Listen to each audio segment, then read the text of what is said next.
નમસ્કાર દર્શક મિત્રો, હું છું પરમાર અનિશા. તમે જોઈ રહ્યા છો લોક સામના ન્યૂઝ. તો જોઈએ આજના સમાચાર. નમસ્કાર દર્શક મિત્રો, હું છું પરમાર અનિશા. તમે જોઈ રહ્યા છો લોક સામના ન્યૂઝ. તો જોઈએ આજના સમાચાર અમરેલીથી અમારા રિપોર્ટર સતીશ રાઠોડ સાથે. અમરેલી જિલ્લામાં ભારતીય જનતા પાર્ટી ભવ્ય વિજય બાદ ચારે બાજુ ઉત્સાહ અને ઉમંગનો માહોલ જોવા મળ્યો છે. આ પ્રચંડ જીત બદલ જનતાનો આભાર માનવા માટે રાજ્યમંત્રી કૌશિકભાઈ વેકરિયા અને જિલ્લા ભાજપ પ્રમુખ અતુલભાઈ કાનાણી ભવ્ય વિજય સરઘસમાં જોડાયા હતા. રાજ્યમંત્રીએ ખુલ્લી જીપમાં સવાર થઈને અમરેલીમાં રાજમાર્ગો પર ફરીને મતદારોનું અભિવાદન ઝીલ્યું હતું.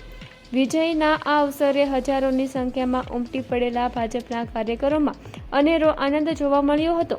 કૌશિકભાઈ વેકરિયાએ આ ઐતિહાસિક જીતનો શ્રેય વડાપ્રધાન નરેન્દ્ર મોદી, મુખ્યમંત્રી ભૂપેન્દ્ર પટેલ, ગૃહ રાજ્યમંત્રી હર્ષ સંઘવી અને પ્રદેશ પ્રમુખના કુશળ નેતૃત્વ અને સંગઠનની જહેમતને આપ્યો હતો. તેમણે જણાવ્યું હતું કે અમરેલીની જનતાએ ફરી એકવાર ભારતીય જનતા પાર્ટી પર જે અડગ વિશ્વાસ મૂક્યો છે તે બદલ હું તમારો મતદારોની ઋણી છું.